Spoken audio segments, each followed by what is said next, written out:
Well, morena, everybody. Welcome back. Apologies for the slight late kickoff this morning, but we will be reconvening our Waipa District Council long-term plan hearings. We obviously had a full day yesterday and a good half a day or so today listening and hearing from the balance of our oral submitters, which is great, a good day for us. So before we reconvene today, can I invite Dal Marie to open us with a karakia, please? Tēnā koe te manikura. Tēnā tātou i te whare. I raro I te mātahi o te tau, a pōpora te rangi o te matariki, e mihi ana kia koutou karakia I te timatanga. Tūtaua mai I runga, tūtaua mai I raro, tūtaua mai I roto, tūtaua mai I waho. Kia tau ai te mauri tū, te mauri ora, ki te katoa, haumie huie. Kie. Come forth from above, come forth from below, come forth from within, come from the tile. Vitality and well-being for all who are here today and those that reside in our district, strengthen in unity. Tūturu whakamaua kia tina, haumie huie, kie. Thank you, Dal Marie. Very apt indeed. Right, so as is required, we have to call for apologies. I believe there are none. We're, again, a full complement today, which is fantastic. Disclosures of any members' interests. Are there any interests to be disclosed in respect of today's hearings? No, excellent. And no late items to the best of my knowledge. Fabulous. So let's crack on into it then and hear from our submitters. The first submitter today, first cab off the rank, our friends from the Cambridge Museum, Elizabeth Harvey and Joe Barnes. Good morning, morena. Welcome to you both. Take a seat. You'll see the microphone in front of you has a little button that says push. Strangely enough, you'll need to push that. The light will go green, and that enables not only us to hear you more clearly, but people who are online listening as well. So look, we have your written submission before us, ladies, but you will have 10 minutes. A little bell will go at 9 just to remind you that if we're still talking, you might want to wind it up. But the 10 minutes is also to include any questions from elected members in respect of your presentation. So look, the floor is yours. I look forward to hearing what you have to say. Kia ora koutou, and thank you for the opportunity to speak with you today. My name is Elizabeth, and I am manager at Cambridge Museum. And I know that heritage and museums just are not for everyone.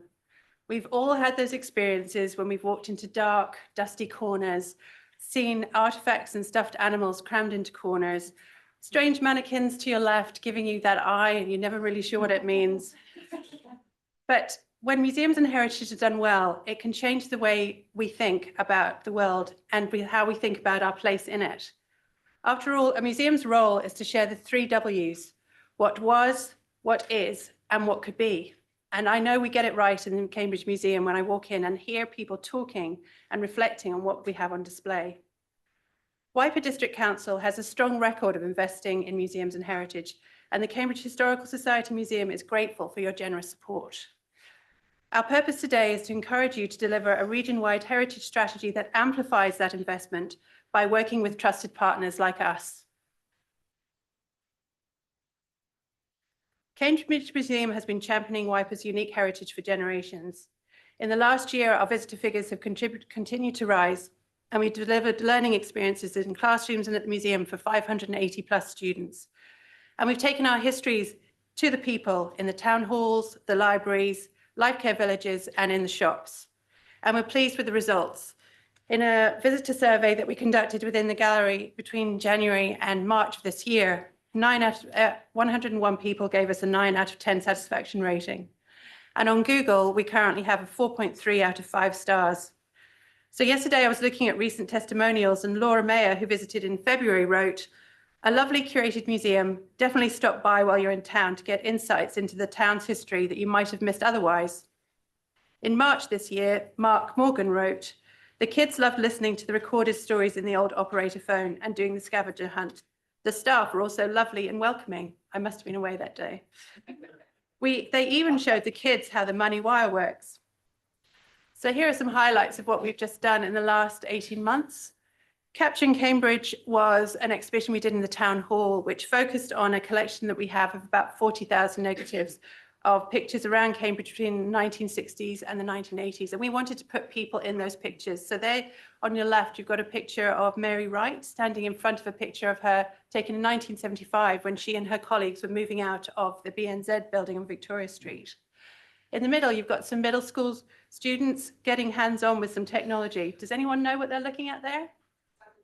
Yeah, right. Most kids guess it's either a winemaker or a bread maker, which I think tells you a lot about the society we live in.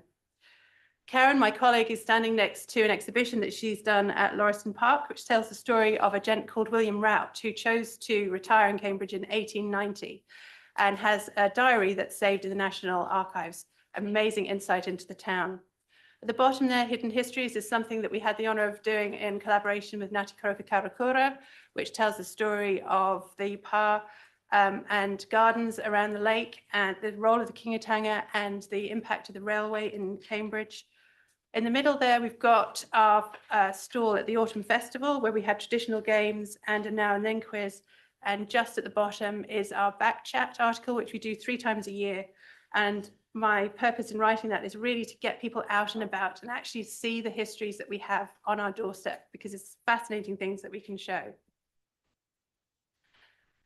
So we can do all this because of our supporters and partners. And here are just some of the logos of the people we've worked with in the last 18 months. I should mention in my haste, I forgot to include Te Papa National Services here, as they've recently supplied us with a Helping Hands grant for our conservation materials for our archive. We're a team of passionate part-timers that really care what we deliver is good value. And why we are able to work with all these people? Because we all want the same thing, a thriving, connected, resilient community. So if we can do all this at Cambridge Museum, just imagine what we could achieve when we work together. Here's what meaningful collaboration could look like. Strategic inclusion, inviting heritage voices early in planning so we can help shape, not just respond. Co-delivery, creating things together. Imagine open doors weekends, youth-led tours, region-wide scavenger hunts, and intergenerational oral history projects. And a support for sustainability, help with funding internships and sharing spaces. There are questions we could ask. What existing projects could be strengthened by a community partnership? What gaps are there that we could help fill? And what are the small things we could do right now with what we already have? So here's what I'd like to leave with you today. What if Waipa Council was recognised not just for a single museum, but as a driving force behind a region-wide heritage strategy? What if, instead of going it alone, you had a connected network of passionate, knowledgeable community partners delivering heritage experiences across the district? We're ready to be part of that network. We're ready to co-create that future. We would love to build something together. Thank you very much. What a fantastic oral submission. Thank you so much, Elizabeth. Look, I shall open the floor for questions. If there are any questions of you, Andrew and then Roger. Yeah, thanks. Love the sound of that. Like, just really, really good. My question is: have you reached out to Te Awamutu Museum? Is there a dialogue happening there with our team there? Actually, I really enjoy working with Anne and her team, and we meet quarterly now. We're just in the process of setting up shared goals.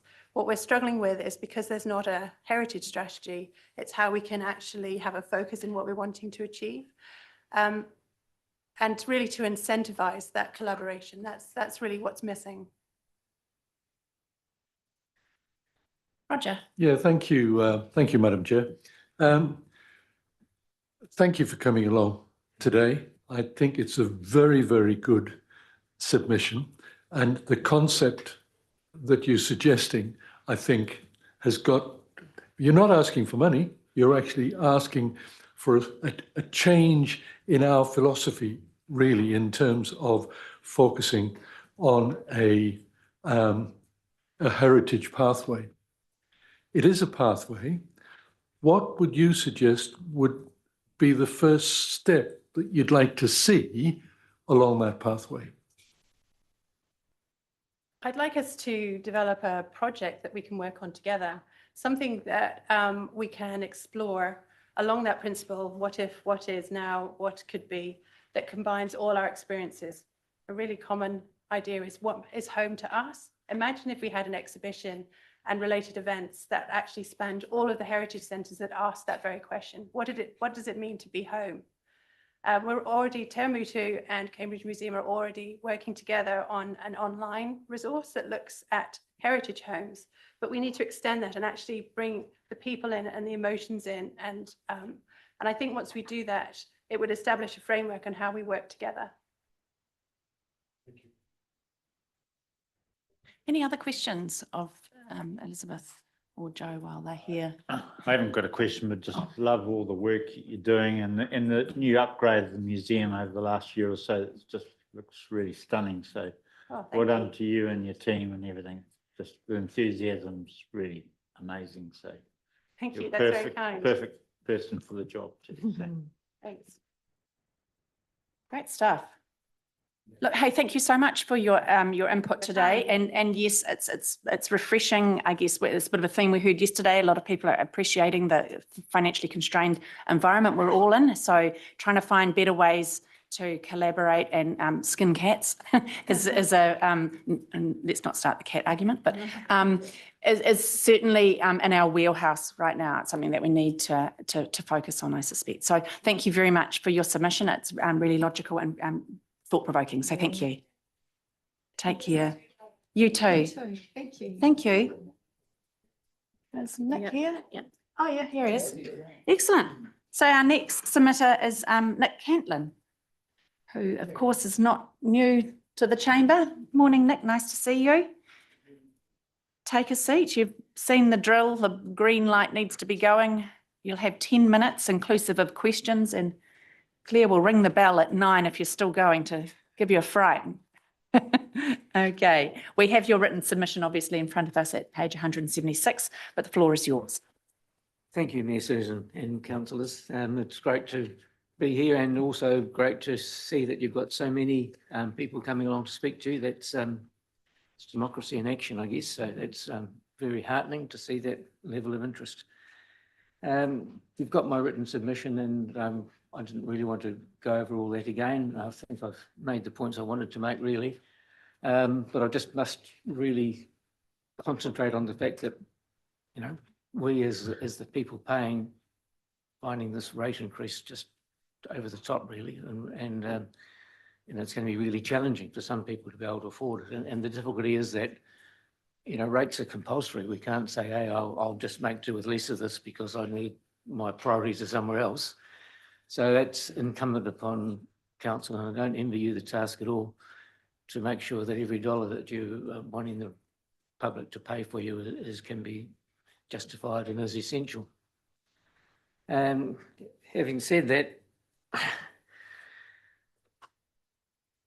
I wanted to try and be positive today and give things that, you know, I thought could be areas where we might be able to make some changes, but I did find it a bit difficult to work through the strategy. In fact, it took me about 2 days to work out that this was actually not the draft long-term plan at all, but just the consultation document. So then I went looking for the draft long-term plan and I couldn't find it. So admittedly, I left it till the very last minute to try and find it. And so that's possibly my fault, but, you know, I would have thought there would be more information in there that would help me make some comments that would be more use to you. In particular, I found it quite difficult to understand why there's such a big spike in the rates required for this coming 2 financial years. And when I looked through the list of projects that were there, there was a great long list, and some of them were ticked with growth and some with level of service, but it wasn't evident to me what rates we're paying for out of those. And I assumed that most of the growth is going to be loan funded and funded by DCs eventually. But why are we, as the ratepayers, having to fund that? And I couldn't find an explanation for that. So I won't labour that point, but that I have in my written submission, I think, covered most of the things I'm trying to find out about them. But that's the main thing that I was struggling with really. And you know, I do have some small suggestions, shall we say, that won't make any significant difference to the rates, but I tried going through the asset management plans, and having some experience with the roading one, that's where I started, but I did read most of the others as well. And I know inevitably that the relationship between what's in the AMPs and what's in the long-term plan will be somewhat tenuous, shall we say, because of the way the two processes work. But I didn't find anything in there that sort of explained to me that they rates for having to pay for these big projects. And I presume there's some committed projects in there that you've got no choice about. And I did note that Cambridge Community Board suggested a reprioritising of some funding so that one project could proceed and another one be deferred. And there are possibly other areas where that could apply, but the document didn't really say, hey, we've still got these projects that we're doing, but we've decided to defer these other ones. And whilst I don't disagree with what you've deferred, in fact, I think some of them should never have been on there to start with. It would be nice perhaps to make the community aware of, hey, this is the list of projects that we've considered, and over here are the ones we've deferred, and these are the ones which we think need to proceed. So that's really all I wanted to say today, other than the fact that, thanks for the opportunity, and I'm sorry I'm not a bit better prepared, but I've been exercising my democratic rights in another area the last few days, so which has been quite interesting. So thank you. Thanks very much, Nick. Does anybody have any questions for him? Andrew, did you look like you did, and Lou?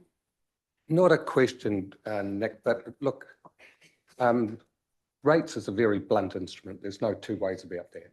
And you're quite right that the bulk of our expenditure is roading and waters. That they take up about 92% of the budget. Yeah, thanks for your comments. It's good to hear. Thank you, Andrew. Thanks, Andrew. Lou, did you have a question? Welcome, Nick. Good to see you back here again, and thank you very much for your input. It's always appreciated to hear from people like yourself. I just want a question on water rates. You say that the demand for payment for water consumption is unethical, and I'm going to ask you what you base that on, because in reality, the person's got a meter, they've used a certain percentage, and it really is, to me, on my mind, virtually an invoice anyway for services offered. My question around that is the fact that rates can be, because it's a rate, you can use your powers under the Rating Act to force people to pay. And I think, why is it any different from electricity where you're just a normal commercial arrangement? And that's my comment about that. Yeah, I don't think it's fair to make it a rate. I'm fine to invoice it, but it should be under normal commercial terms. Because if we carry on with the proposal that we're doing at the moment, you will have an invoice from the CCO. Yes, I see. To me, is no different from what this is. Yeah. I just wanted to question you on that statement. Yeah, that's all. Thank you.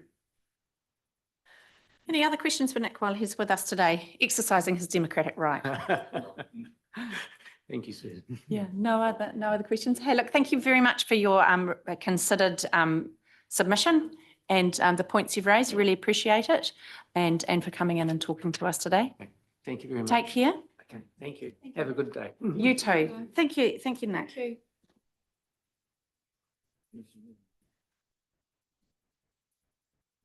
So the next submitter is no stranger to us either. Jeff Boxel. Jeff's submission appears at page 55 of our agenda. You know the drill, Jeff. Yeah. 10 minutes. We'll ding the bell at 9, and it's inclusive of questions.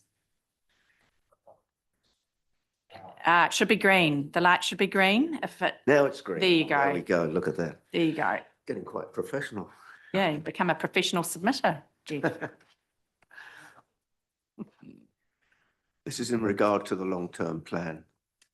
Now, recently, the media ran a story by the Taxpayers Union on Waikato District Council, Waipa District Council's Commons engagement team, and the fact that they have spent $799,750 in the last 9 months.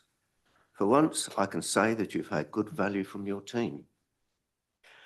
At one time in my working life, I was the business unit manager at Waikato University for a program that included the Master of Technology Management degree. One of our units was on PR and communications. This included a section on surveys using tick box technology. The question we asked the people on the course was, A, do you actually want to hear what your customers' opinions and ideas are? Or B, do you want to get an answer that supports the action you've already determined to take? The way the tick box questions are asked can give either result, depending on how they are worded. Your staff have taken option B, as the tick boxes for the long-term plan are worded in an unclear and wide-meaning manner, and opinions do not allow proper comment. They appear to be designed to get the answer that WDC's staff want, rather than the residents' opinions. This is very noticeable with your quoted priorities, where the drop-down box does not allow residents to agree with one part of your objectives and disagree with another part. In other words, you're driving to get the answer you want from agreed to neither agree or disagree, and that will skew the answer to allow WDC to say that the majority do not disagree with its objectives. WDC's performance in almost all actual categories are poor and fail miserably when it comes to listening to what residents are saying, what they do or do not want.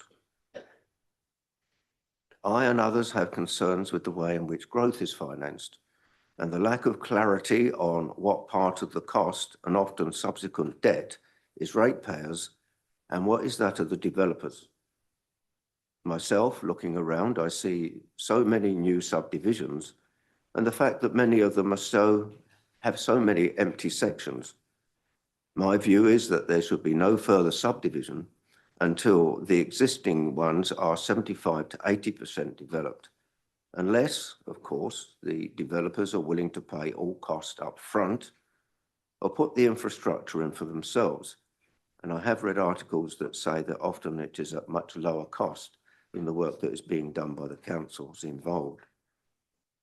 And I'm not saying WDC's there because I haven't got any figures to support or disagree with them. In further regards to subdivision, I'd like to lay my objection to the selling off of reserves for building purposes. The good old 1/4 acre is now a thing of the past, and today's sections are often pocket handkerchiefed in size. In fact, I have seen townships in South Africa, including Soweto, where the housing have much more open space around them. Now, I'm not advocating that WDC should set a minimum section size, but rather that the small section sizes lack space for children or even adults to play or exercise. So, therefore, there is a need for more green public spaces, not fewer. As a Kihikihi resident, I am particularly concerned with WDC's proposals for the Stockade Reserve, which, in addition to its potential to be used for recreational activities, has historical significance. The so-called replacement land lacks historical context, and its siting is less suitable. Now, to sound like a crack record, and I think I've said that sort of thing before when it comes to my presentations, to sound like a cracked record, WDC has a poor record in financial matters, and Audit New Zealand has already pointed out some of the issues in this regard. A poor reputation in regard to listening to what its residents want. And I will quote, War Memorial Park, cycle paths, additional bridge in Cambridge and the route it should take, artificial chicanes installed, instead of replacing benches when work to repair them already being done free of charge, etc., etc. So many of these cases show that the staff, rather than council, are running the show, the unelected who residents cannot vote out. You, the elected, need to regain control and listen to what those who voted for you want rather than what your employees want. I will leave you with this well-known military thought. No plan survives first contact with the enemy. And I can assure you that no 9-year plan will survive the first contact with any obstacles that arise. Yes, government insists that you should have one, but how it works out in reality will depend on how flexible you are and how well you manage your finances whilst having the local residents on board with your action. Thank you. Thanks, Jeff. Any questions of Jeff in respect of his written or oral submission with us today? Oh, No? Yeah. yeah, and there's a lot of disagreement as to who actually came up with it. More recent people have said Eisenhower, previously it was von Miltig, the Prussian. I have no doubt that someone will come up with a Roman who said the same thing. And if you've got the book by Sun Tzu, I ought to read my copy of it and see whether he quotes it as well. It is one of the problems with trying to set any plan. Anything over a year is always going to be difficult. We do need to have long-term plans, that is obvious, otherwise you're only working, this is one of the problems with national government, of course, is they're only working on 3-year, each election to election to election, and they often lack long view oversight and make their plans for the long term. So I understand the difficulty, but the key is that you have to be very flexible and you have to be prepared to make changes and often make compromises. And that is where the quality of the councillors comes in, and where they have to keep an eye on the staff who have their own plans and projects hidden under the table. And because they are permanent and you may only be here for 3 years, means that they generally, I've worked for the civil service in the UK, and we had a new government come in, and I was quite surprised because when we were asked, what are you going to do? I said, well, hang on. And they got out of the folders and they said, well, we've got a plan A, plan B, plan C. Now, which way do we think this lot are going to go? And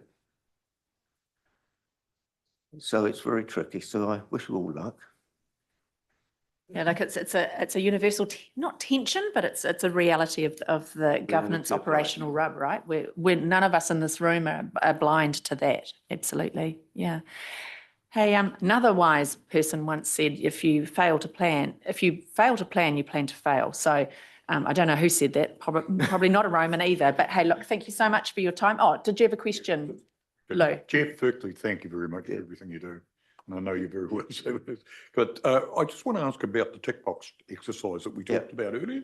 Sure. And I'm just saying that what we presented here as council, I felt was quite good, because what it has, it wasn't actually a tick box. And what it asked you was some actually questions for you to develop and come back, which I thought gave you the ability to consider some different viewpoints rather than just being a tick box. I've operated in plenty of tick box things, but this wasn't.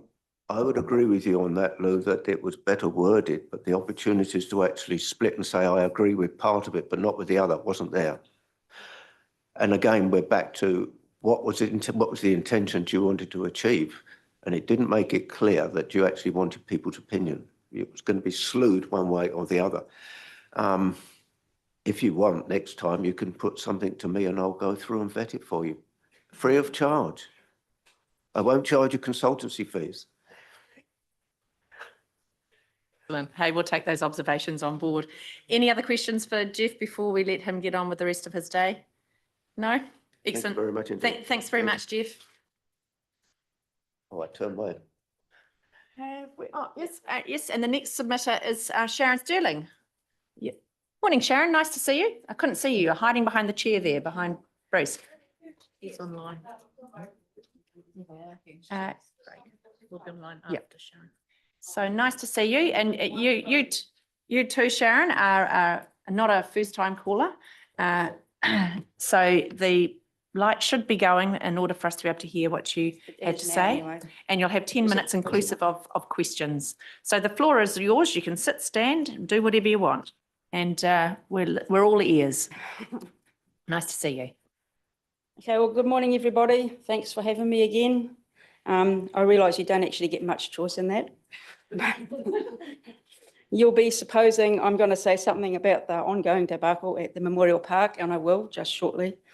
But the big thing I want to talk about is this monster rates increase. Do you guys think we're made of money? I'm here to say a big fat no to your proposed unacceptable rates demand.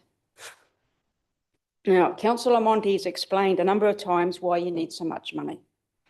The biggest portion of this massive increase is because you wasted our reserves last year. To say, this is how much we need just to keep on doing what we've been doing. Is that what you said? Yeah, it is. Yeah. That makes my blood boil. What you've been doing, seeking poor advice from expensive consultants, ignoring the community you're supposed to represent, indulging your staff's whims, wasting our money, is reprehensible. I think you should be ashamed. Please stop doing what you've been doing. Does anybody look back at the last 10 years? Did anyone perform the exercise I suggested? What did you find? Nobody's nodding. So what happened to the super low rates increases in the later years of the last 3 LTPs? They never eventuated, did they? And they never will. So why keep on repeating these fairy stories over and over? This is simply a pretense to raise false hope that it'll all be okay in the long run. To predict low averages that we know will never happen. Do you think anyone in their right mind is still believing you? You claim your staff are experts and well-trained. I beg to differ. While some of them may be, your crystal ball gazers haven't even noticed that their crystal ball is broken. Or they have, and they're happy to peddle us these same fairy stories year after year. Either way, it's not good enough. You guys have got to stop this nonsense. Some of the people you employ to preserve and protect our history and heritage are hurriedly carting it away to the dump. You've got to stop that nonsense too. So you'll see in my submission a number of examples of wasteful spending, or what I call wasteful spending. So I have a couple of requests. Please stop letting your staff vandalise our town's War Memorial Park. It's going to cost us a fortune to reinstate all that's been destroyed by this council during its term. Or better yet, cancel the implementation of the concept plan, as it's contrary to the required perpetual maintenance of our town's War Memorial, as agreed to by your predecessors and this community. Please instruct your staff to stick their noses out of the heritage trail. The community board have far greater knowledge in this matter. One other thing I probably should have included is the Climax engine. That project should have been completed a number of years ago. The costs are increasing while this council drags its feet. There's a few other examples there, and I hope I've made it reasonably simple to understand, but if you're not sure, just please have your questions ready. So what I'm asking you to do, which you've already just heard from someone else, is take control. Take control of your staff and their spending. Slash the rates take back to what we can afford. You say your staff have done the best they can. Well, it's not good enough. Help them reprioritise our needs over their wants, not to mention their mates in the playground planning industry. I suggest you prioritise the basic functions of council: water and sewerage, roads and rubbish. Do not give control of our water supply to your staff's mates in those other councils. We will be held to ransom eventually. I'm sure the 2 community boards will be very willing to help you advise your staff what to prioritise. So one last time, I'm here to say a big fat no to your proposed unacceptable rates demand. Thank you very much. Does anybody have any questions? Does anybody have any questions for Sharon in respect of either her oral or written submission? Mike? Thanks, Sharon, for that. It's actually, yeah, I'm going to apologise because it's not a question, but I think it's a statement worth making that the submission was actually really sort of stood out in one's face, because in particular in those graphs, you know, back to 2015-18, and I guess it's a conversation we are having increasingly here, that a 10-year plan, in this case a 9-year plan, is it really a 3-year plan? you know, and this sort of really black and white evidence is what you're saying. It's all off your own website. Yeah, It's your stuff. yeah, It's not, I haven't reviewed it. yeah. But to have it here in a submission in front of us is, so hey, thank you for that. There's no magic wand here, but understand the intent of your submission. Thank you. Thanks, Mark. Any other questions of Sharon at the moment? I've got the gist of it then. Thanks, Sharon. Thank you, everybody. Thank you. And the next submitter is Craig Smart. I believe he's online, and his submission appears at page 219. Oh, sorry, 186 and 219. Are you there, Craig? I'm here, yes. So hang on. Just dealing with it. We can hear you, but we can't see you. So the plan, Craig, is that you'll have 10 minutes. Oh, now we can see you. Fantastic. You can see me now. All right. Indeed. Well, my screen has gone a bit dark for some reason. Oh, but, okay. I can see you in the distance. And I appreciate the being able to talk to you. I had hoped to be there in person, but I'm overseas working and did not get back to Te Awamutu at the time expected. So appreciate the opportunity. I'd just like to sort of take a step back. We've sort of got into a bit of an awkward corner with this LTP because at the moment everything is very rushed. We've got a couple of days of submissions and you've got to make a decision either this afternoon or tomorrow and get things into place. And I just don't really understand why the adverse audit office opinion has derailed things so badly. It's put a whole lot of pressure on the system. You go into council papers and the original timeline is still there about the time available for consultation, the time available for decision. And I'm just a little bit concerned there's a very hasty decision about to be made on what I consider to be some inadequate information. I just didn't understand why the water issues couldn't become part of this consultation and had to be dealt with separately. I do not understand that. I've read the opinion. I've read what council said. I think they should have been the one process. I think people could have dealt and handled it as part of this process. I'm not against the water. I think the water is a step in the right direction and we'll deal with that as a separate issue. But anyway, coming back to that, the alarming figures in the consultation we have had is that for my property in Te Awamutu, the rates go up 15.7% this year and 12.374% next year, approximately, depending on the valuation. That takes my rates from $3,565 to $4,634 in 2 years. That's a 40% increase. And what difference, what extra am I getting from the council? There seems to be something fundamentally gone wrong with how these calculations are being done. And nothing in that consultation showed to me that there've been some go back to basics and look at everything. We just had the sort of graphics and presentations we've had in previous years. And so there's lots of information there, lots of pretty pictures, but I'm just perhaps a little bit like Sharon, that just wondering what has gone into producing these particularly high increases for residential ratepayers. The rural ones are all less than 10%.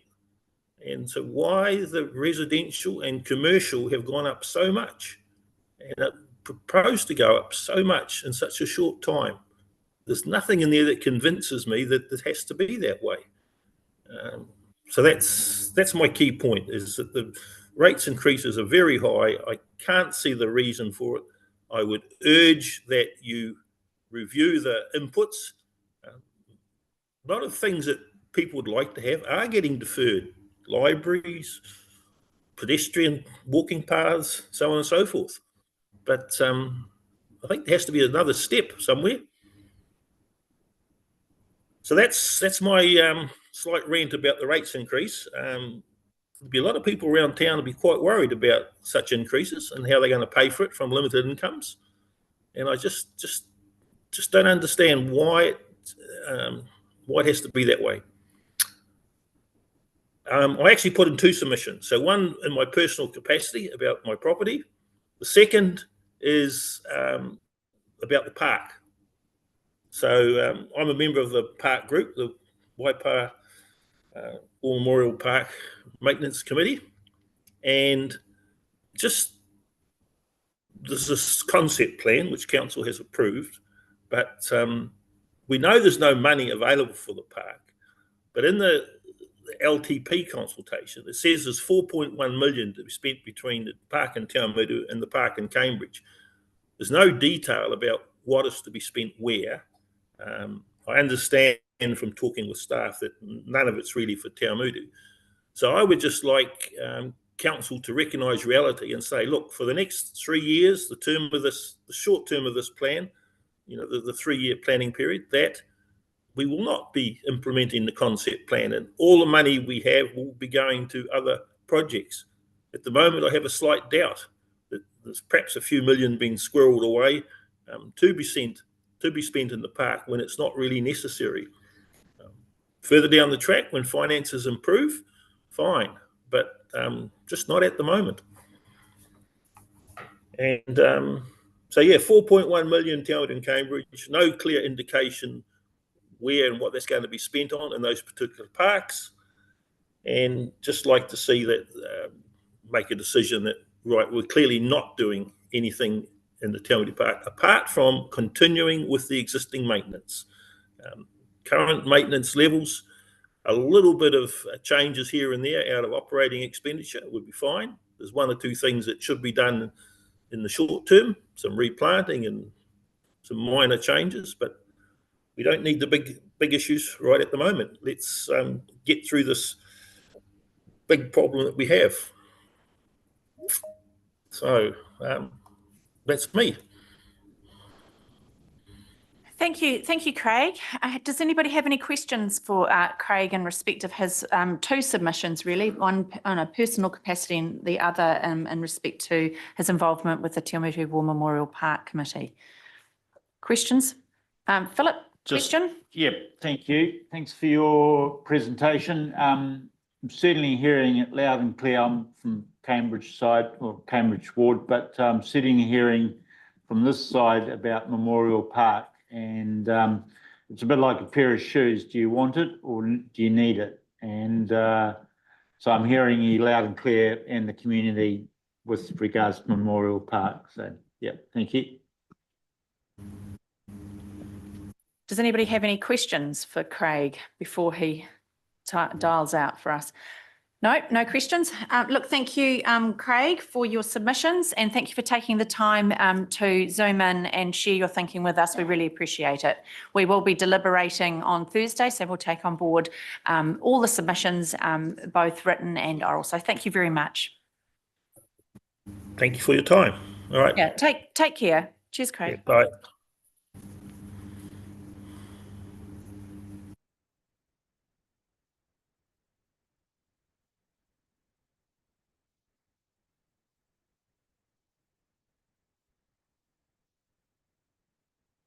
Right, our next submitter is Ed Grayling, and Ed is also supported by Bevan Holbrook. Ed's submission appears on page 56 of our pack. Good morning, Ed, lovely to see you. Bet there was a bit of a frost on your farm this morning.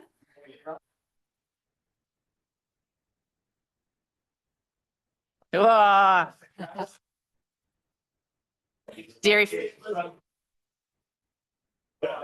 Dairy farmer hours. Excellent. Right.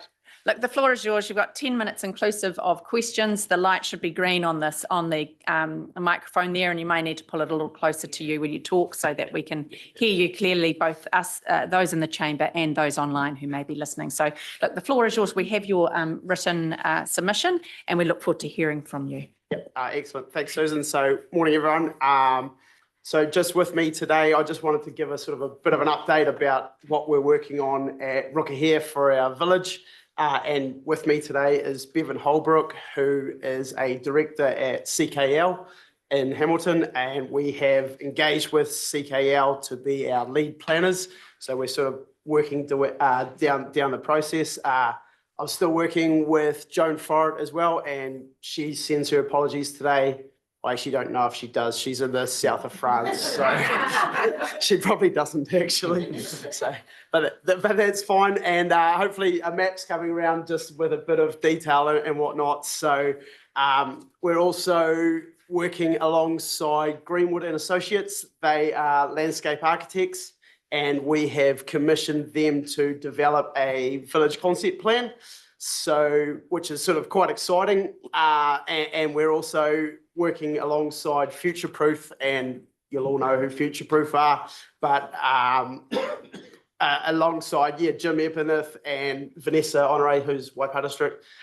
So working really closely with them, and they've got some exciting stuff happening probably in the next weeks and months, which is really good, just as to how Rukahia integrates with Airport Precinct, Hamilton South, and all the rest of it. So been getting some really good feedback from the Rukahia community up to date.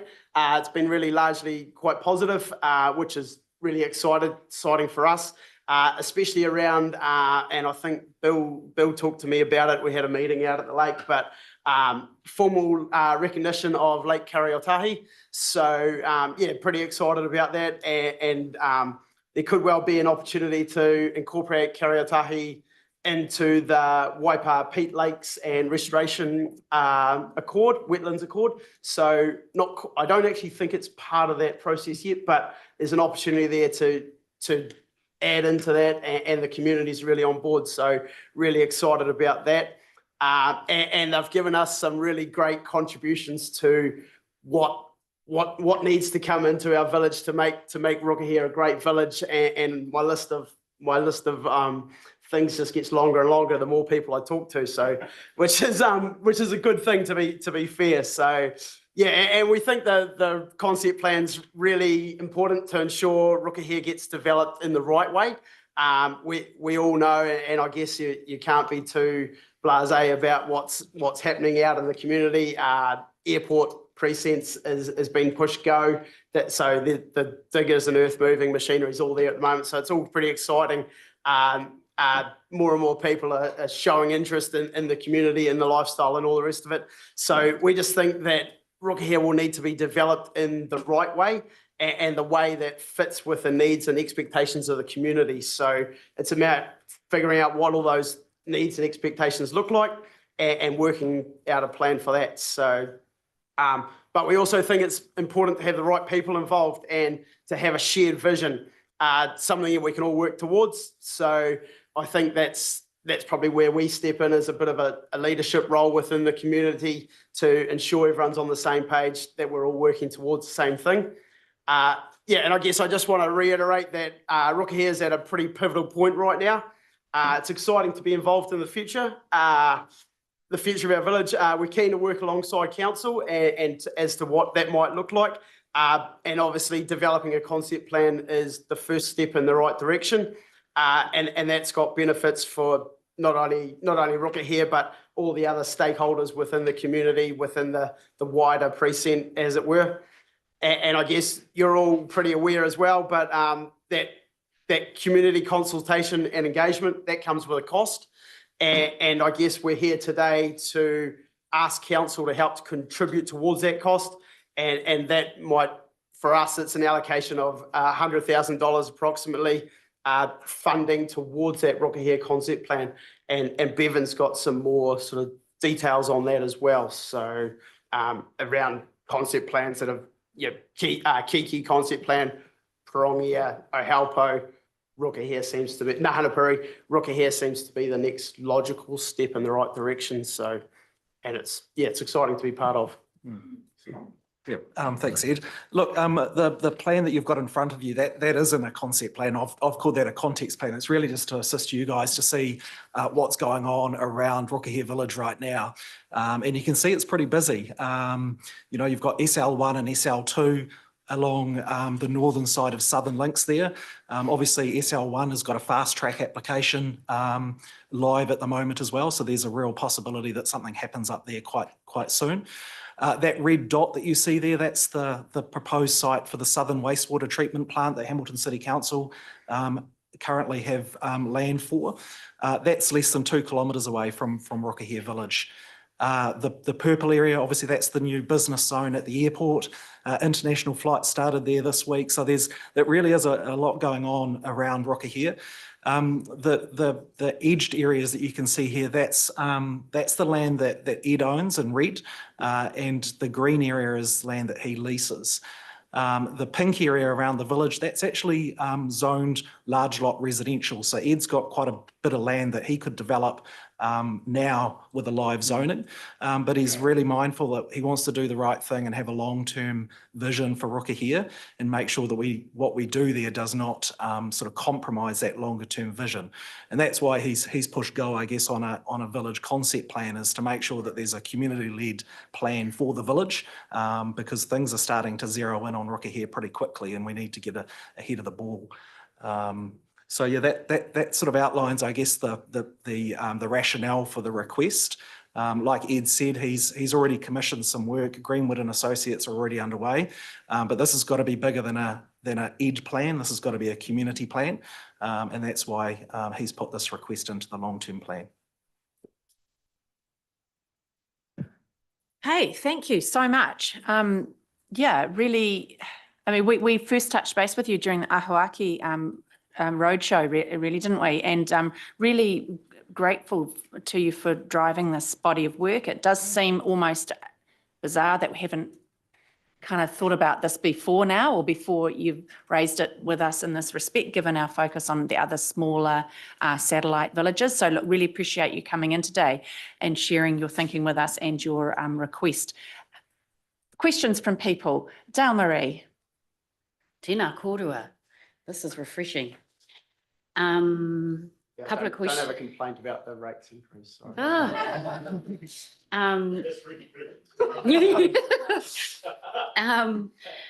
I just have a couple of questions. So this is the community group. Do you guys have a trust, or use it just a community group as Rukuhia? No formal. Me fronting it at the You moment, fronting it, Ed. and communicating within the community. So no, there's no trust, formalised. no formalised situation at the moment. Ah, cool. And I'll come back to you about that question I asked you at the Ohopo Rugby Club recently. Tēnā kōrua. Excellent. Any other questions for Ed? Andrew. So maximising the development opportunity, I guess, depends on wastewater connections. Have you any idea of how likely that is to, I know it's close, but that doesn't mean it's going to be easy to make it happen. Do you have any, thoughts on that? Yeah, I guess there is still a question mark around that facility. It's been highlighted as being needed and wanted, but obviously funding and the new Three Waters regime that will play out there. Certainly, what I'm reading in Future Proof, they talk about servicing potentially being available to Rookahare, so it's featuring. Currently, the zoning around it is called large lot residential. So what that anticipates is on-site septic tank solutions rather than connection to pipes. So that would change, obviously, if the Southern Wastewater Treatment Plant was possible. I'm currently involved in a similar situation at Te Kowhai in the Waikato district. And originally that was planned to have rural residential type development, much like Rookahare, but the prospect of a pipe from Horatū now is quite real. So that's changed the vision for the village quite substantially. So could be a similar outcome here. Good question, Andrew. Any other questions for these fine gentlemen? No? Look, thank you so much for engaging with us, and thank you for driving this conversation in your community. And really, a question from Dale Marie in respect of, is there a formal structure? Who speaks for whom here? It's a really obvious question to ask, but look, we really appreciate your submission and raising highlighting the need for there to be a concept plan for your village. It makes abundant sense. Of course, I'm deeply connected to Rookie so I can't say too much more than that. But yeah, thank you very much. We will have deliberations on Thursday, and we will certainly take on board your request. Fantastic. Great, good stuff. Have a great day.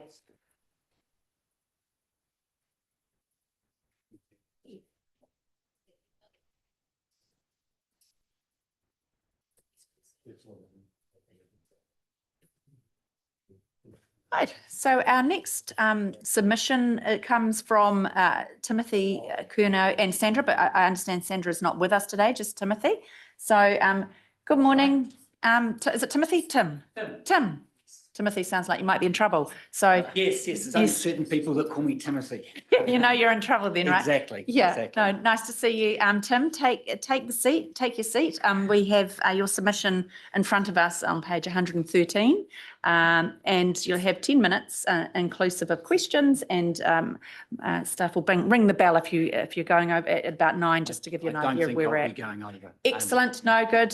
So the Thank floor. everyone for taking the is time yours. this morning. Appreciate the meeting, and any reference to rates increases has been just deleted from my side. So I'm here as the submission states pertaining to the Collector Road, which to the best of our knowledge has been planned to join Peak Road to the current 3M's development in the C2 lot in Cambridge. So it's been over 4 years since the stakeholders have been in communication with the council. The council, I think in 2021, purchased the land at 30 Peak Road in lieu of this Collector Road going through. Last year in 2024, the council provided land acquisition requirements to all of the stakeholders of this current private road. However, now in the long-term plan, we see very little or no reference to the council participating in this Collector Road being developed. First question is it still being considered in the long-term plan when our last communications where the land acquisition numbers were stated pushed it to being a 25-26 project? That no longer appears to be the case in the long-term plan. That's, I guess, my first question. What is the current plan for a Collector Road down that current private road? So if there's an answer to that, that would help me with my next question or any feedback on that.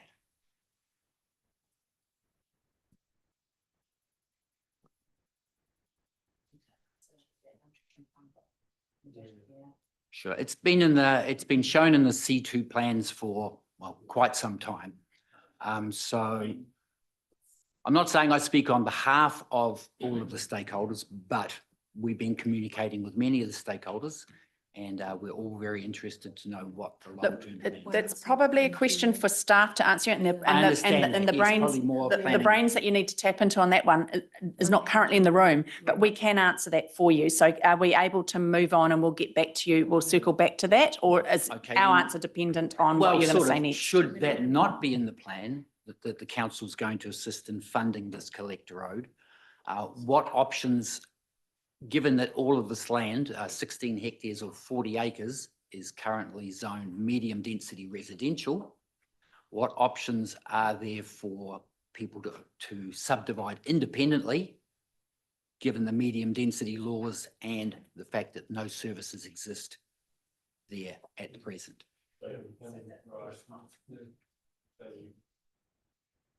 What you're saying, your life's on hold until that. Life's not on hold, no, certainly not. But long-term planning is nice from our part, and I know various stakeholders, and I believe Bruce's next presentation pertains to the same road.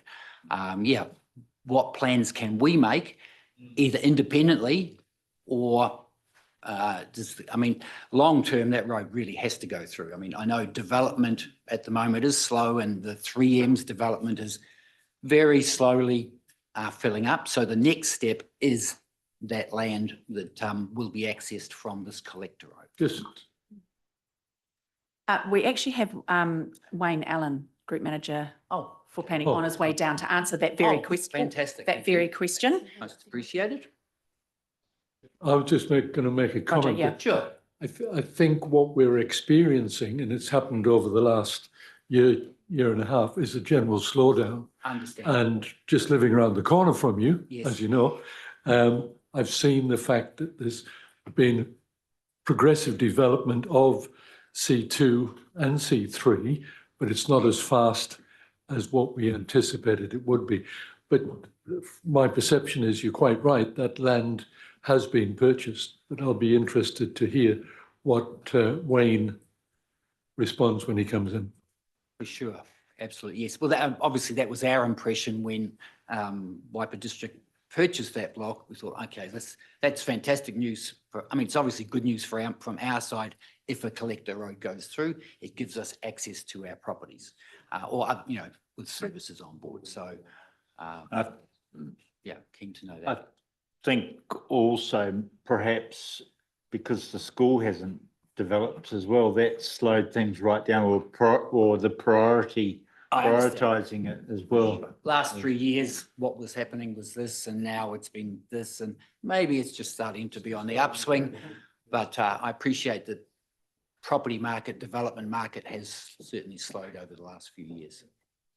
But a long-term plan it's a long-term plan. We'd like to know that it fits in there somewhere. Yeah, absolutely. As I say, we've just got, staff are just trying to find Wayne for you, and obviously his responses or discussion will enable Bruce and his submission. Yes, yes, Bruce will be which is the interested next in the one answer as to well. that as well. Did you have anything outside of just this submission that you wanted to clarify No, with us? No, I know rates have gone up. We've been rezoned. But I understand that process. So, Yeah. Okay. You'll be pleased to see the roundabout finished. I'm very pleased to see the roundabout finished. The playground is fantastic. My grandchildren are going to so enjoy that. Come to the table. For play? I've been there a couple of times. Haven't been on the Flying Well, I've Fox been yet. for play.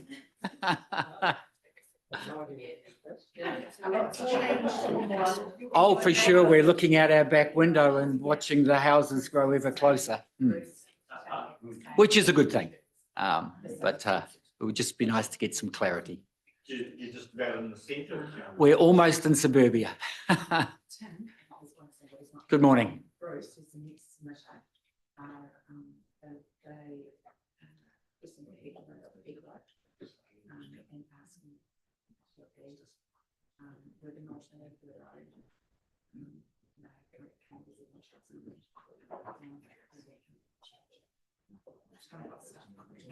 So that is our responsibility. This is the responsibility rather than help match you with the answer, and with the answers, but the people with the questions.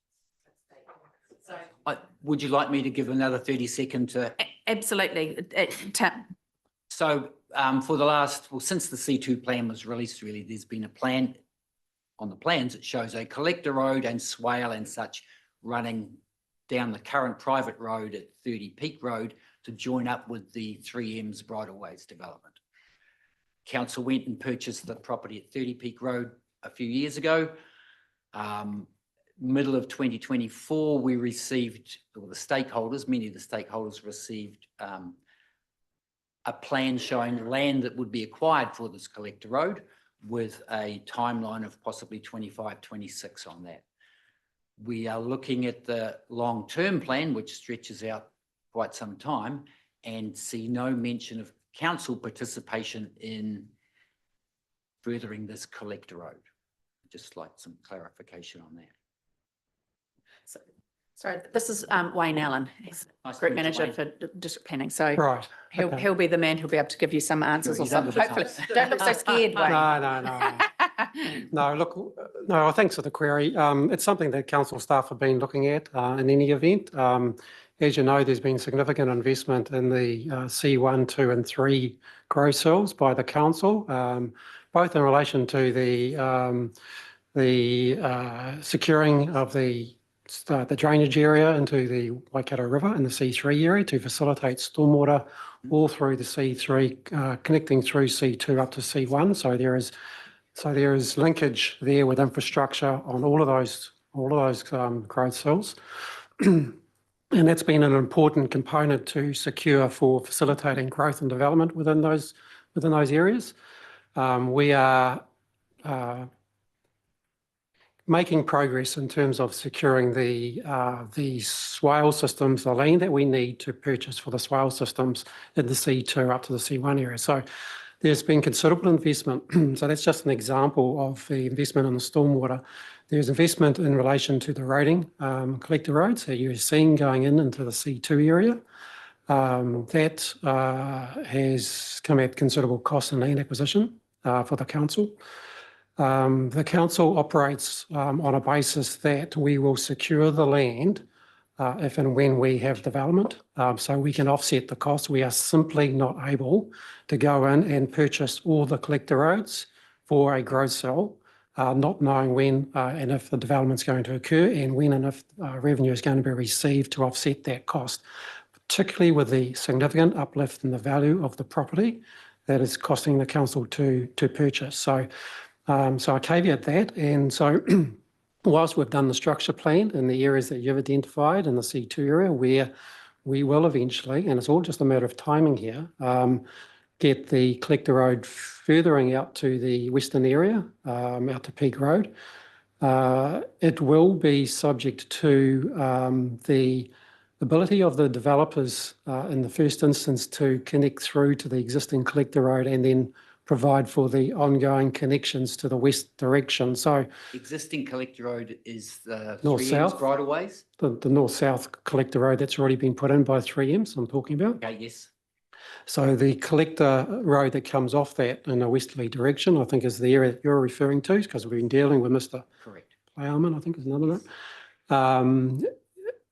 Yeah, it's going to be important that we work with those developers and landowners in terms of what development is occurring and when it's occurring, and that the acquisition of the land that is required is done at the time of development. So it is a as and when requirement. And I'm just making the point that we're not in the business of going in and purchasing all the land that's needed. But it's the problem that we've got is just a fragmentation of land that's going on in the C2 area in particular. But we are making progress, and as I say, it's just a matter of timing there in terms of securing that roading link that would allow for the development opportunities for those existing landowners. Okay, so that sort of answers, I guess, I knew where it was going at the beginning. So what options does that allow stakeholders now to subdivide their own land without services? Zoned medium density residential, but without services, I believe it's something like 2,500 square metre lots. How does that fit with the long-term medium residential plan?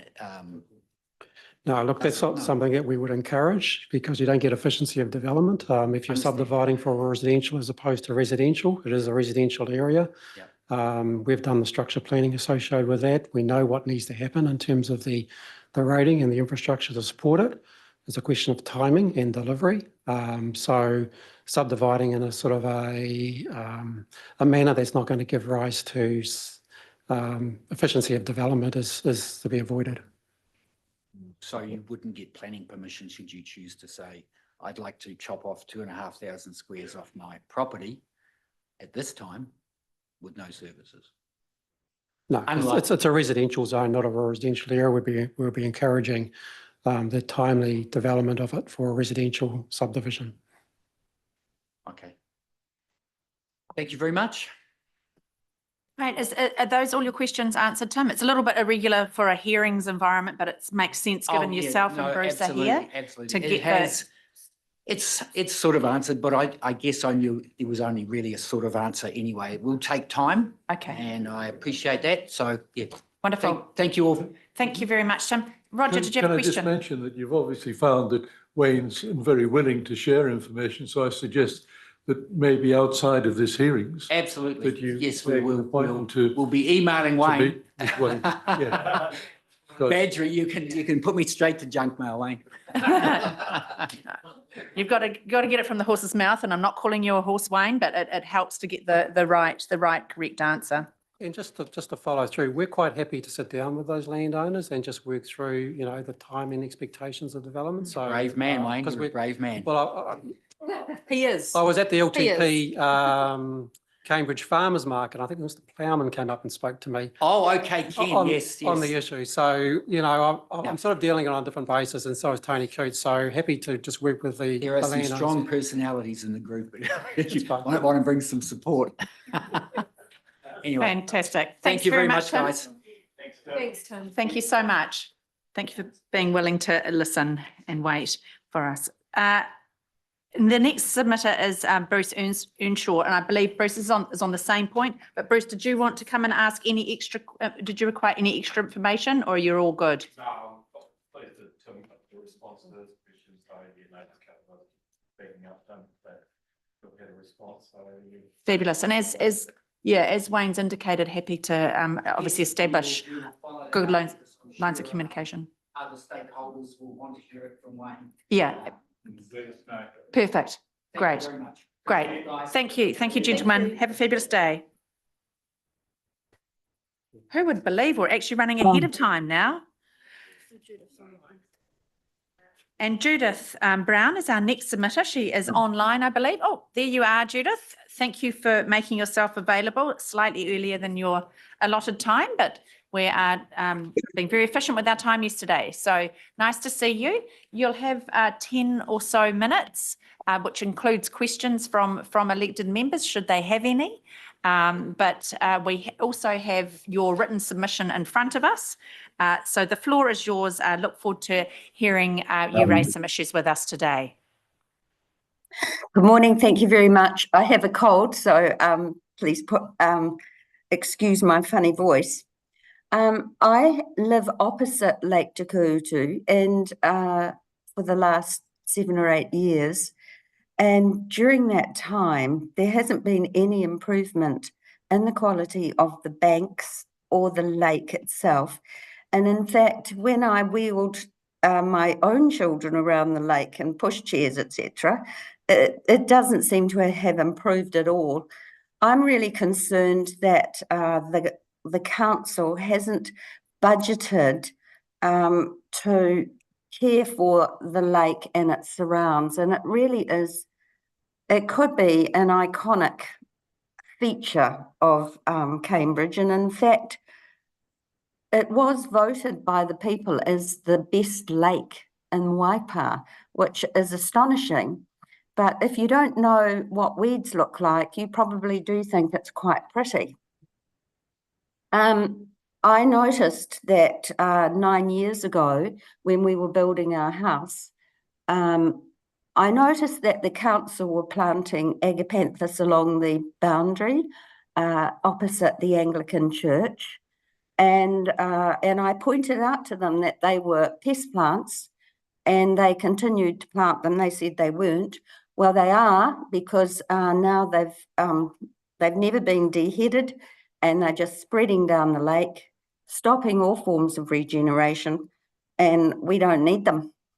And then the bamboo, which is really prevalent opposite or near the vehicle transport, the VTNZ area, that's just exploded. And now you've got a really big, expensive problem to get rid of that. It also harbors rats, and not a good look in Cambridge. There's a seat there opposite the Z station. No, not the Z station, the BP. And it looks straight into the bamboo, straight into it. There's no view at all. And only a few years ago, there was view of the lake. And then the pampas is just everywhere.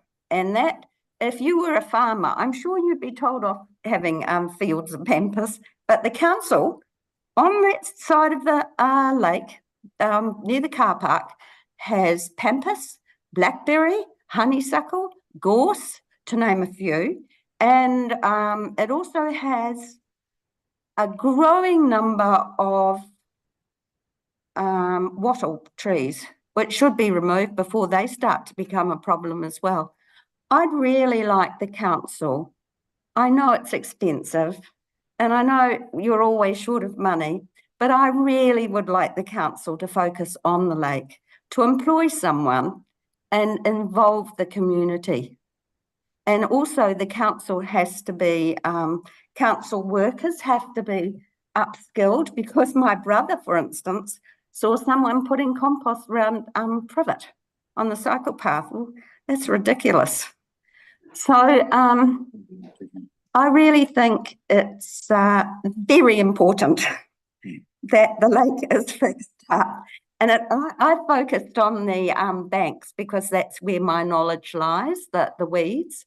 But if I were more knowledgeable about the water quality, obviously the lake itself is a real problem. And there's a lot of sycamore seedlings around the perimeter of the lake, and the deciduous leaves cause a nitrogen loading in the water, which isn't good, and they could be selectively removed.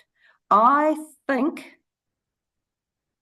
you could do so much with the community, just cutting out privet, cutting out sycamore seedlings, plectranthus. Oh, there's just so much stuff that older people, even like myself in my 70s, could easily manage and help that lake to be restored. Thank you. Thank you, Judith. Look, you raised some very live issues. We had Peter Fisher in here yesterday from the Cambridge Tree Trust raising the very same issues that you have raised, and the need for a bit of TLC.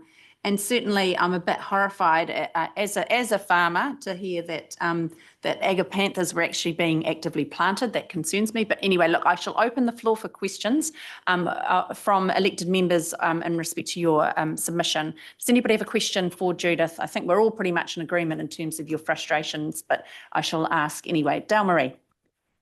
Tēnā koe, Judith. Thank you so much for your submission today. And as I was going through it, I was nodding and going, yes, yes, yes, yes, yes to everything, because what I picked up on is you saying how significant that lake is. And I have to coattail on that, because it is very significant and has been even pre-European contact. Because as we know, that's the place, the wash basin that Tawhiao used to wash his sorrow in, that is named very much so in Te Okahoroi. I'm glad that my tuakana, the mayor, has gone back to the Cambridge Tree Trust, because I've asked Pete if he could send me an email and maybe we get together and have a chat a bit more around this, because I asked him if he was in touch with Ngāti Haua's nursery that they've got on that side of the river.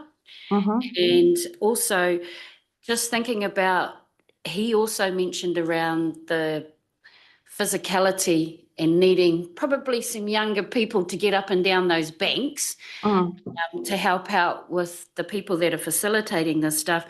And I've just been talking to our Scouts group over here around some of the stuff that they might be interested in to help with our other groups that are also looking for support, because we're struggling with funds to help out our groups out here. So I'm going to be talking to Peter about approaching the Scouts and even maybe some of the schools, possibly the high school, to look at some of the credits that they've got in biodiversity and their science pūtaiao educational units. So please, I hope we can connect. I'll talk to Pete about you, and hopefully we can jump in. I do know Pete, because I belong to Tree Trust as well. Fantastic. And I helped write their submission as well. I thought I would add to it. But, you know, there is so much hope in that lake area. If you face the Anglican Church, on the left-hand side, there's a whole grove of panga, beautiful. But interspersed with the panga is privet. And then on the other side, the eastern side, there are some beautiful examples of rimu. And I think it could be just stunning if we encouraged the native flora and really, you know, planted and especially in the shady areas, the panga, the Nico, the Remu, it would just look beautiful. And you know, in time, it could have sculptures, it could have haiku poetry, it could have anything. I mean, it could be just a fabulous, fabulous place. But in the meantime, I hardly like going there because I'm so disturbed by the way we care for it, which is terrible. Thanks, Judith. Any questions of Judith in respect of her? Oh, Lou. Thank you very much, Judith. That was a very, very interesting dialogue. But I just want to ask a particular question.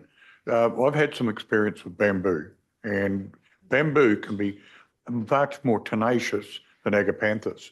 Yes, absolutely. That is definitely the worst problem at the lake, the bamboo. Are they expanding or are they being It's contained? exploding, honestly. A year ago, you wouldn't walk through a corridor of bamboo, which you do today. You will actually walk through a corridor. The bamboo is thick on both sides.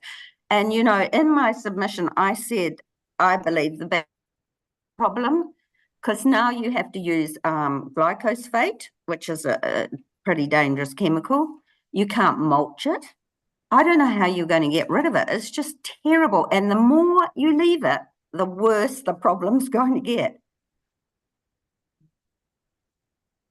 I'm sorry, but I don't want to be just negative because there's lots of positive things. For instance, you have started to kill the pampas, and I'm thrilled about that. But you know, I don't want to be negative. But the reality is the bamboo is appalling. Yeah, thank you for that. I mean, it's not known as the fastest growing plant in the world for no reason, right? Yeah. Any other questions of Judith? And you're not being negative. You just oh, sorry, Roger. You're not being negative. You just raise highlighting issues. So Roger has a question for you. Yeah. Thanks, Judith, and thank you very much for your submission. And you probably heard my response to the Tree Trust yesterday, because we know, and you're aware, that there's a budget for the work on Lake Te Kutu, and I suggested that the Tree Trust and the council actually perhaps work together and come up with a plan to actually deal with these issues that you've identified.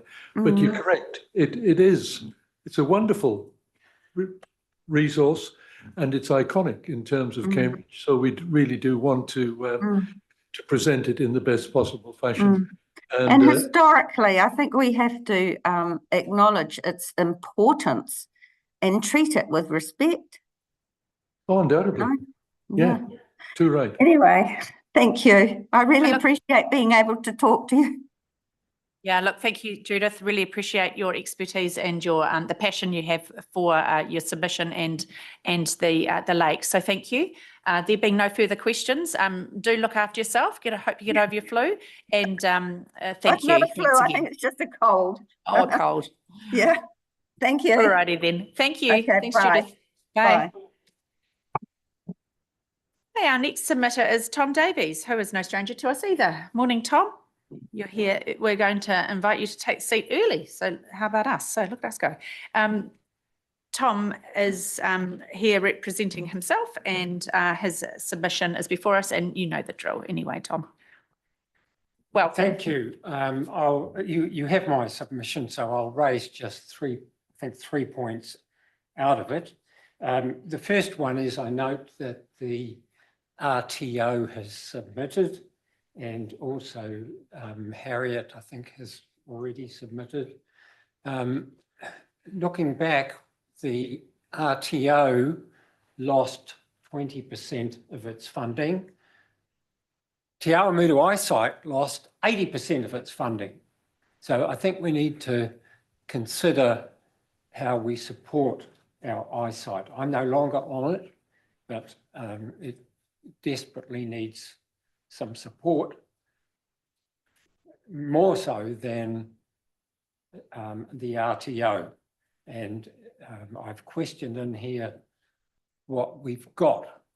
Te Awamutu has got from the RTO, because I don't believe it's very much. Then I'll just take up a couple of issues about the roads. Flat road is a safety issue. I'm told that we haven't got enough money to fix the safety issue on flat road, yet we are spending money on what I consider wasteful things such as bollards on Racecourse Road, speed bumps in the cemetery. I wonder how many people go faster than 20 k's in the cemetery. So why have we spent money on speed bumps there? Oh, by the way, there is a correction in the second paragraph under the subheading long-term plan. It's not Pekiwau Road, it's Pokuru Road. And I'll leave those and the other things with you. The bridge on Ohaupa Road crossing the Mangapiko stream continues to be a major issue. At the very least, could we have a sign saying reduce speed when cyclists present? Now, I will take it up with transit as well, but I would appreciate the council support for that. That's all well, am I allowed to add something right out of the left field? I'm absolutely in favour of fluoride. New Zealand has a significant issue with teeth. My parents lost their original teeth at 30, and we still have a major problem with our low socioeconomic groups, and particularly noticeable here in Te Awamutu with teeth issues. Fluoride is a very useful option to reduce teeth issues. Thank you. Thanks, Tom. Thanks for sharing your thinking with us. Obviously, the fluoride issue is well canvassed around this table and understood where the responsibility for that rests, and it's not in this room. So, but thank you for sharing your thinking all the same. Really appreciate it. Any questions for Tom in respect? Lou. Thank you, Tom. I wanted to talk to you about one issue that you realise, and that's the moving of the 50k sign actually on the main Hamilton Road. I came in this room nearly 15 years ago to ask for that, and it's been told that it was for Wakakatahi or it was for Transit New Zealand. That has been an issue for a long time. I've seen 7 different accidents on that where trucks have turned into Norwoods, where I worked, and somebody's gone underneath them and they've run straight into the back of the truck. That has always been a major problem. The other problem is people come down the hill, which is Taylor's Hill, at excessive speed at 60, 70 k's now, and are approaching that area at that terminal speed. So I shouldn't be lecturing you on this, but as I say, I totally sympathise with that.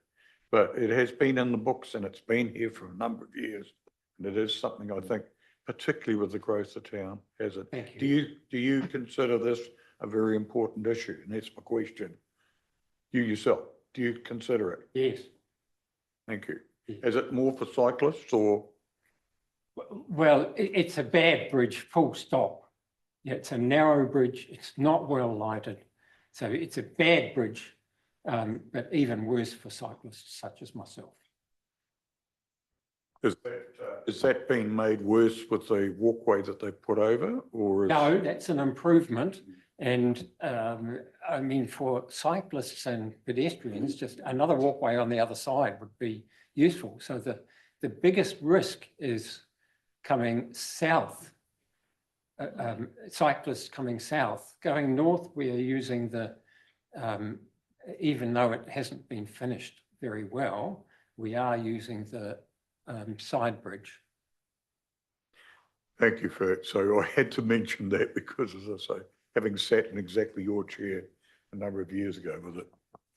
Andrew. Yeah, thanks. Just confirming, it's Pokuru Road. Pokuru Road. Yes, Yes, sorry about that. No. Yeah. All right. Yeah, look, to Lou's point, it's not a new issue you're raising, and similar comments could be made regards the movement or relocation of the speed sign north of Kaipaki Road. And I mean, that one too has been raging because of course it's not our road. And Tom, we liaise reasonably regularly on this one, and in respect to this being a Waka Kotahi issue. But look, we will continue to highlight that with Andrew Corkle, the new regional manager.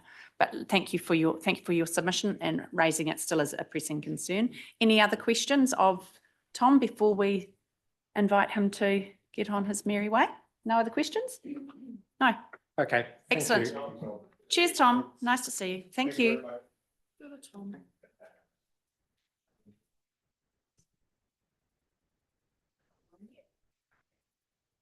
As we're running a little bit ahead of time, our last submitter is Hamilton City, and Mark is going to be zooming in. He's not online currently, so let's just adjourn briefly until he comes online, which one would assume would be about 5 or so minutes.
Welcome back, everybody, just for that brief adjournment to catch up with the timing for our next submitter. The next submission is Hamilton City Council, and although I can see Lance Vervoort on the screen, it's not Mark Broham. No, that's in Paula's boardroom, but that's Lance. Can you hear me, Lance? Yes, I can, Mayor Susan. I'm just waiting for Mayor Paula to pop up from one of our council meetings. Oh, fabulous. Well, we can just adjourn briefly if you want and come back online when we see her arrive. Yeah, that would be helpful. She shouldn't be more than a couple of minutes away. Awesome. Thank you. Thank you, Sorry about that. Lance. Nice to see you all the same. We'll just pause. Wanted to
The cowbells or stupid things.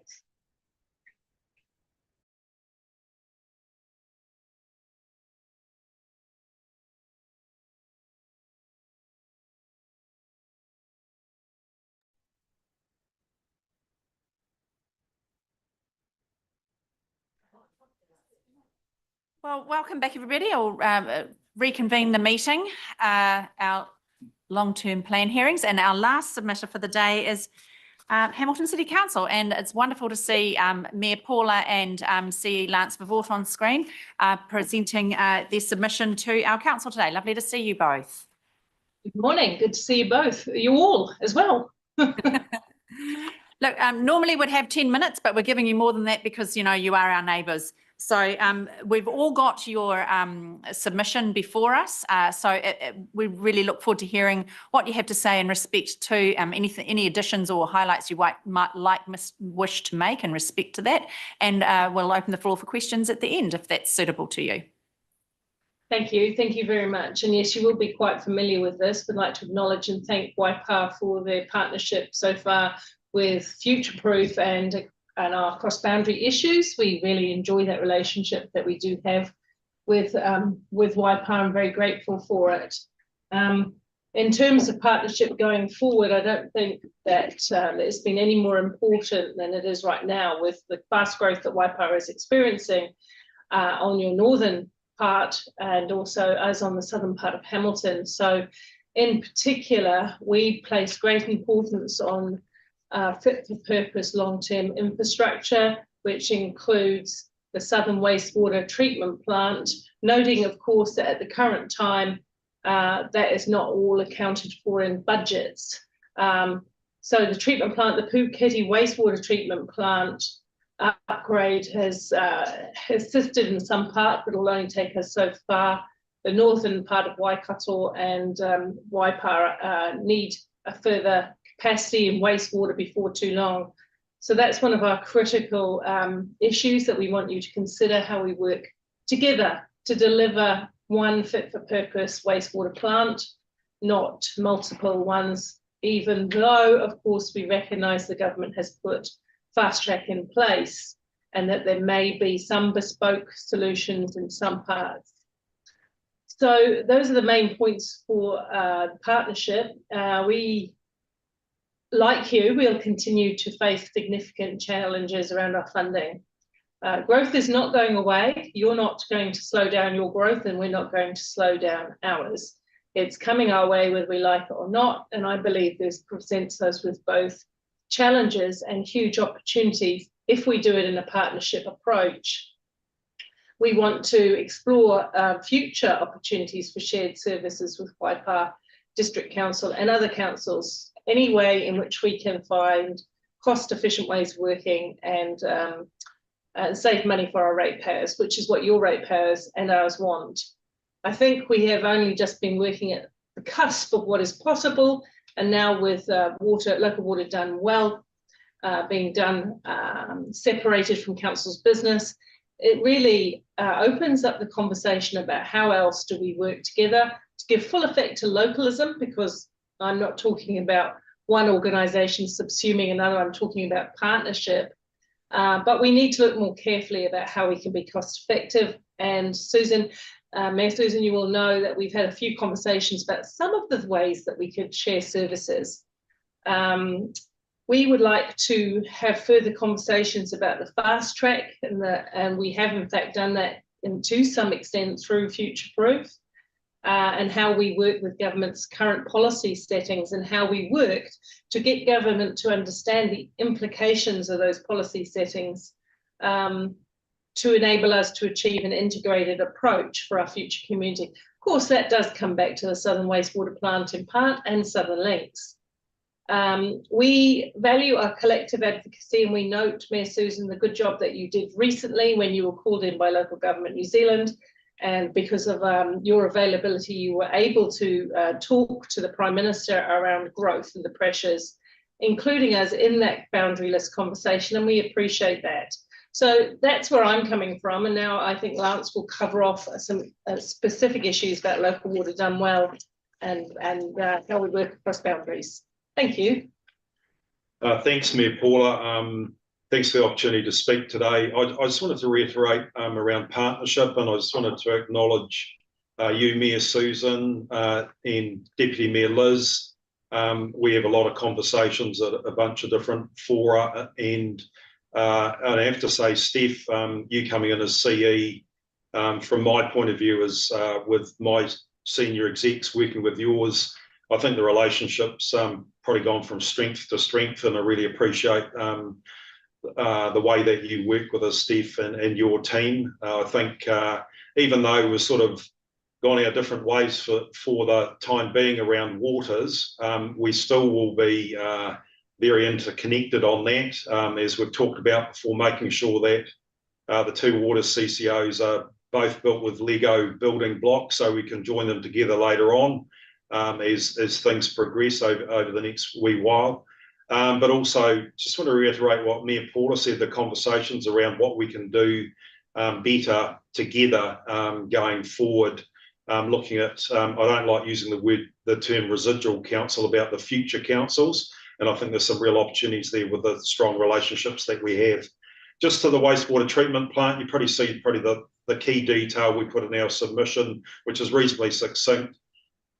Look, there are MOUs and business cases and the like, which were signed up to a few years ago. Obviously, they're not binding on councils around funding or anything like that, but what we've just said respectfully in our submission is that obviously you've got a challenging 10-year plan, we understand that, but also we now have the opportunity with our respective CCOs being set up to consider the investments that's needed in that southern wastewater treatment plant, which will service around the airport area, northern Waipa, southern Hamilton, and that sort of thing. So if you can't put that in your 10-year plan, then obviously we'd be keen for some advocacy with the new CCO for that investment, whatever that might be. We may well, the entities may well have to review that and update their information going forward. So that's pretty much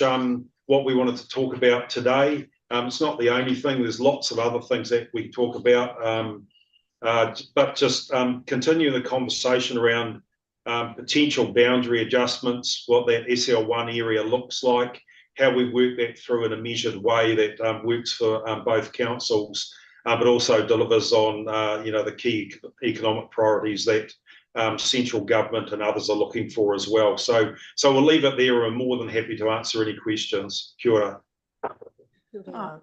Kia ora, Your Worship, and Lance, thank you so much for your contributions to our hearing today. Look, I really want to specifically say thank you for finding time. I know both of your calendars would be very, very challenged right now. And I guess to your point, Mayor Paula, I'm really appreciative of our constructive and positive working relationship in the sub-region, which is obviously emphasised by Future Proof and our ongoing collaboration there. But really pleasing to see that collaboration extends beyond that, actually. It's towards the whole of the Waikato region. And I think that nothing was borne out clearer than perhaps what took place at Hamilton, or should I say Waipa International Airport just recently, and in respect to that great milestone of the arrival of the plane from Australia, so through Jetstar. So look, yeah, there's lots of work to do. You've flagged some really critical pieces of work that we're up for the challenge on, and keen to make sure we find solutions that benefit all. But look, I shall open the floor for questions from my colleagues, and we'll see what comes from that. So any questions for Mayor Paula and or Lance in respect to their submissions? Everybody's shaking their heads. It seems to be fairly straightforward, all issues that everybody's up for a conversation over, and really appreciate you raising with us. Thank you. Oh, I think, no, just hold on. Roger has one question. No, I don't have a question, actually. It's more of a statement. Go for your life, Roger. I'd just like to acknowledge your comment about the relationship in terms of whichever way the Three Waters CCO entities go, eventually the intention is for it to move towards a single entity. And of course, the smoothness of that transition is totally dependent upon us all recognizing those Lego building blocks, as you so rightly put them, so that when it does come, then that transition to a single entity is the smoothest transition that we can make it. So yeah, just endorsing that what your comment was, it's, I think, shared by us around this table. So thanks, Paula. Thank you very much, Roger. We appreciate that because, you know, we've all been under extreme pressure coming down from central government to deliver this. And a lot of it has been about timing as well, the timing and readiness at certain points of time. So us going ahead and doing what we've done was a matter of what fit well with the place we were at the time we were at. But yes, we absolutely acknowledge, and you're right, the question you need to keep asking is, how does this look similar so we can push them together really well? So what we don't need is them being developed in a kind of parallel and apart way. So they're not similar models, they haven't got similar treatment of assets and debt and those kind of matters and shareholding, that we can find a system that does meld together really well. That's the key message from me anyway. And I think that does work, Roger, because we are talking regularly with Waikato Water Done Well group through the Mayoral Forum, but there'll come a time when we have to sit down and actually nut out those details. But in the meantime, really hopeful of the local Water Done Well solution that you're involved in and the one that we have, that it finds favour with government. We're hearing very favourable commentary from government towards both. Thank you. Thanks, Mayor Paula. Yeah, I guess to Lance's point around there being really good communication and collaboration between the two executives and executive C-suites is really critical, I think, for that success point, certainly from a Waipa perspective anyway. But I'm really heartened by the comments, I guess, that you've made today in terms of that collaboration and looking to the future. I've written down here, Lance, that you've said, what can we do better together going forward? I think that's probably going to resonate in all of our brains over the next few months. So do I have any other questions? Lou, did you have something you wanted to ask? Not so much a question, but I would emphasise that the relocation of our land for your southern wastewater treatment plant is really a positive thing, because of the amount of growth that you're seeing going south and the amount of growth we're seeing going north. As I say, I would say that we are obvious partners in the future. And I would emphasise that this is really important to do and keep this connection together. And as I say, boundaries were drawn with a piece of pencil on a piece of paper, but not necessarily where they always should be. So thank you very much for all the work you're doing. Thank you. Fantastic. All right, have a good day, everyone. Yes, you too. Out there. Thank you. Once again, thanks for taking your time, Mayor Paula and Lance. Have a great day. Kia ora kōrua. Kia ora. Okay. Now that means that was our last submitter for our long-term plan hearings. I now have the hearings are to draw to a conclusion, but I have a resolution here that it did appear in our agenda, which needs to just be changed because now past tense, not current tense, or whatever that tense is called. I'll just go back to the page here. Essentially, there's a minor amendment, paragraph B. We're changing the word from hears to heard. So the resolution is that we receive Melissa's report. You recall she briefly spoke to yesterday morning before we started hearing from our community. And then B says that we heard the verbal submissions on the draft 2025-34 long-term plan consultation document and supporting information. Roger will move that and I'm comfortable second. Oh, Del Marie will second that. I shall then put the motion. All those in favour say aye. Aye. Against? Carried. Wonderful stuff. So that draws this meeting to a conclusion.